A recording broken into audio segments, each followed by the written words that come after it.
Okay, today we're going to be talking about social issues of the 1950s. Now, this is mainly talking about culture in the 1950s. And there's some things that we're going to gloss over because there's more important things to deal with. But one of the things we're not going to get to with this is essentially causes of the modern civil rights movement. This is going to be more focused on what's happening in urban centers that is going to add to that. So that'll be next chapter when we get into that. So our vocabulary terms here, we're going to talk about termination policy as well. Urban renewal is kind of one thing. They give you the positive part of this. Urban renewal is happening because of urban decay, because cities were literally falling apart. And that's what we're going to be mainly focused on today, is around these two terms. So there's not much here, but I'm still going to give you 2 minutes. Write this down, and then I'm going to explain in brief before we move on.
Okay, going back to a previous lesson, what we talked about is the importance of cultural changes in the 1950s is that they, in a way, set up the current world that we're living in. And a lot of the aspects, even though a lot of the outside details have changed, and I'm going to mention that in just a second, the core of it is when we come out of World War II and into the 1950s, a lot of those things that we define as being American, and no matter which ethnicity you are within America, is the foundation of our culture. So we talked about consumerism in previous lessons. So here we're actually talking about some specific details. So we have several cultural shifts, as we've talked about. And in the 20th century, the United States went through several different iterations. It was changing a lot. So we've already talked about things that happened during the 1920s, and then a decade later during the Great Depression, how culture shifts again. Now culture changed during the 40s, during World War II. It's going to change again during the 50s. So one of the biggest things that changes is music.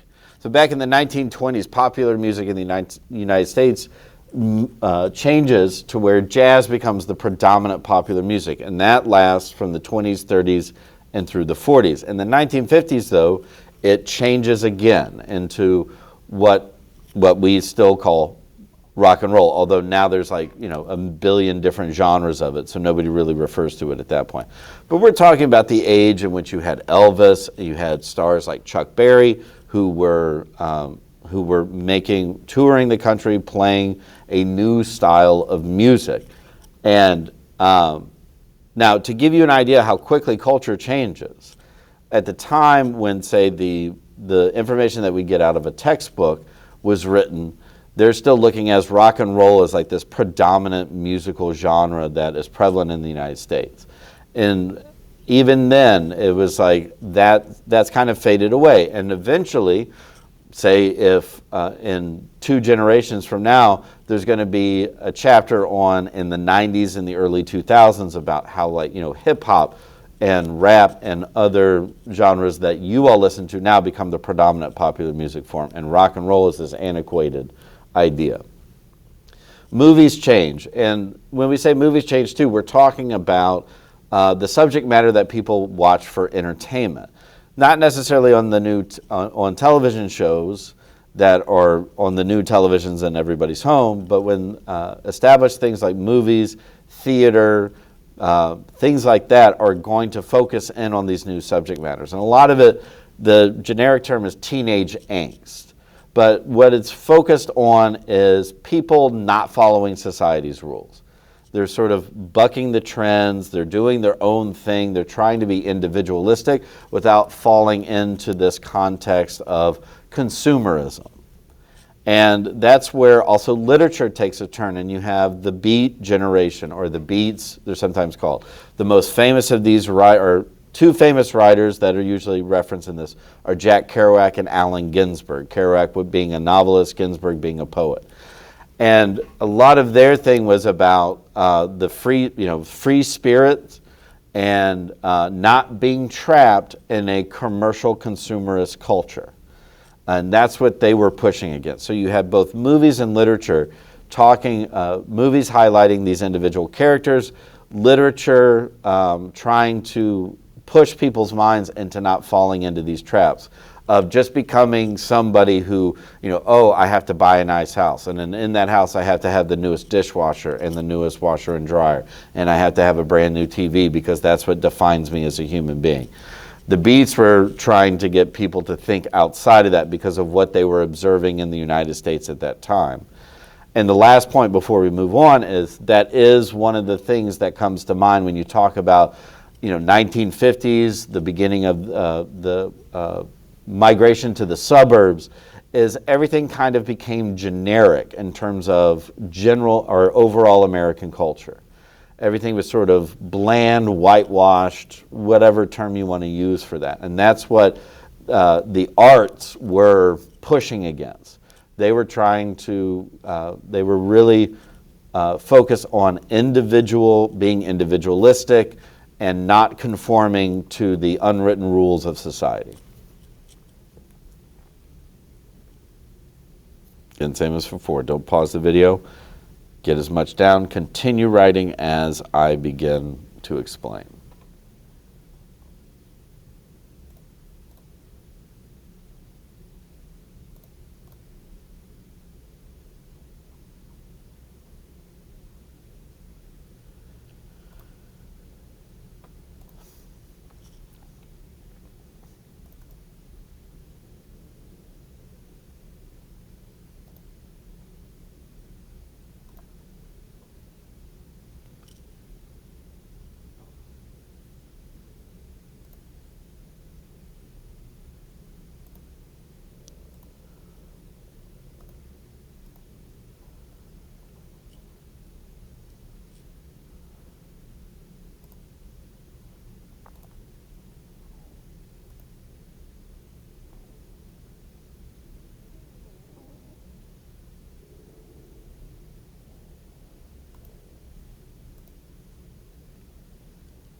Okay, so one of the big things that is part of the beginning of the early civil rights movement is what we call urban decay. So and again, we're not saying that it was only white people, but the majority of people who moved out to the suburbs were white. And as we said before, now looking back on it and you look at the trends, you look at what people were saying, it was to escape what they believed was crime driven by people of color. And in addition to this, what also goes into effect is lowering property values, which means that there's that on one hand, people might like lower taxes, but then that means that there's less money for their public schools, which were becoming a big thing. And we're also at a stage where we are not at integrating schools yet. So if people are living in a neighborhood where all of a sudden a new public school emerges, and they're even thinking about allowing people of color to attend school with white Americans, some of those white Americans aren't going to go for that. So they're flocking out to the suburbs so that they can live in a more controlled environment. So in the areas that they left, cities were not prepared for this.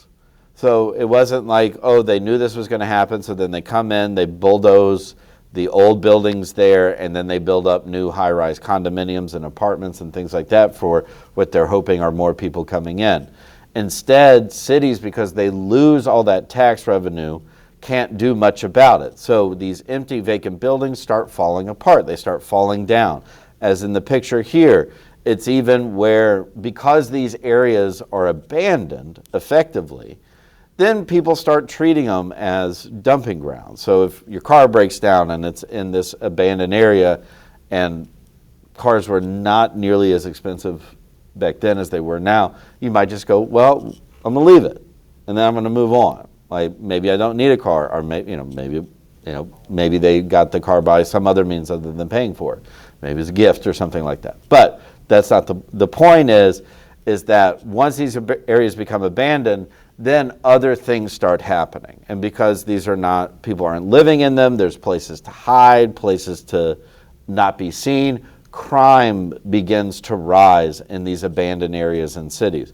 So cities, by people leaving them because they feared something that may or may not have been an issue at the time, it now becomes a severe issue, because in the areas that they left, leave these empty spaces for people to do whatever that they want. So cities begin seeing what are going to be rising problems. Urban decay is not really dealt with, and in some cases, some cities like here in New Orleans, we're still dealing with it.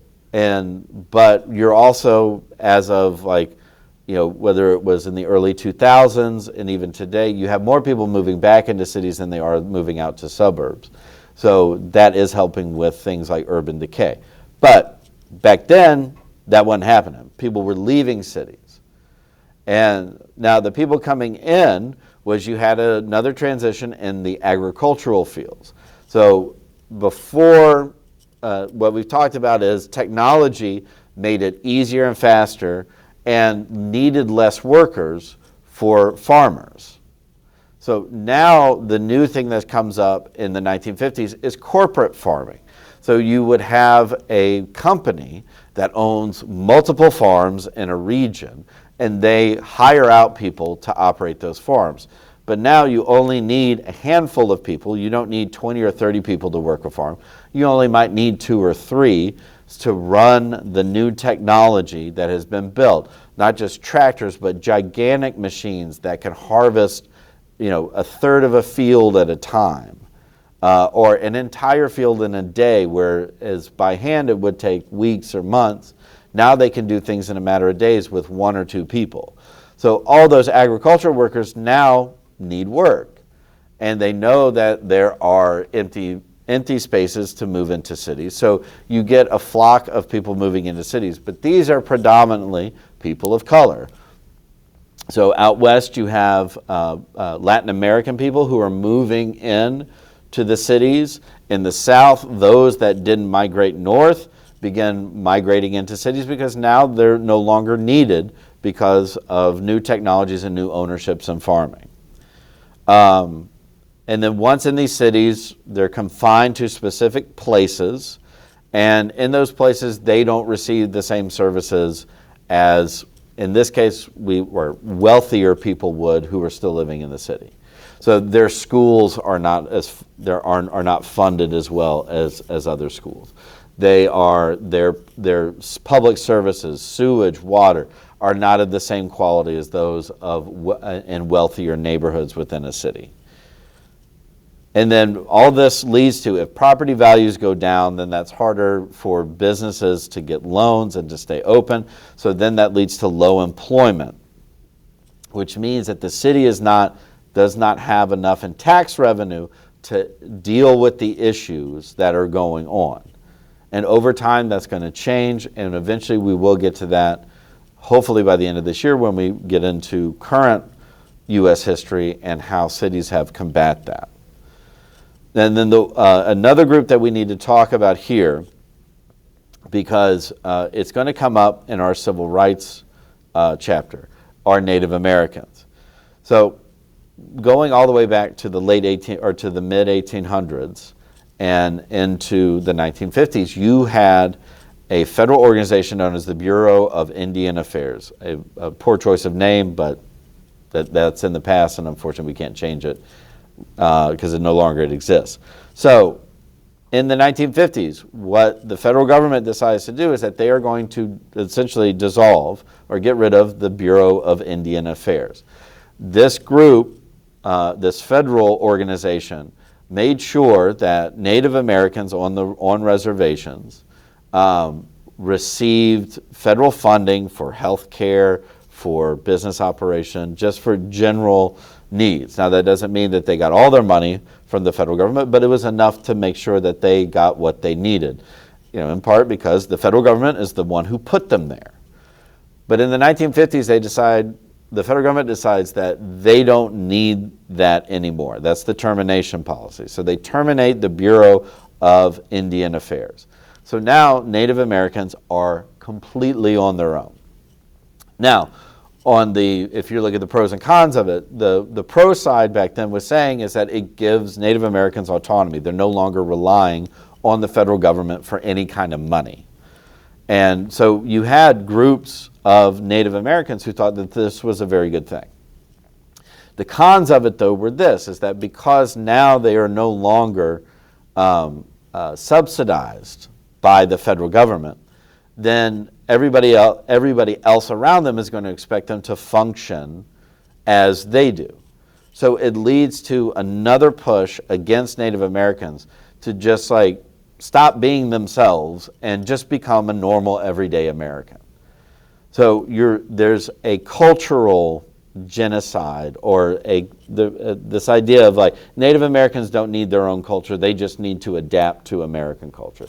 And that's what the Native Americans who were against ending the Bureau of Indian Affairs, or the termination policy, that was their argument, was that they were effectively going to lose their culture, they were going to lose their languages, their traditions, all that, because they were going to be pressured at all corners to just become everyday Americans.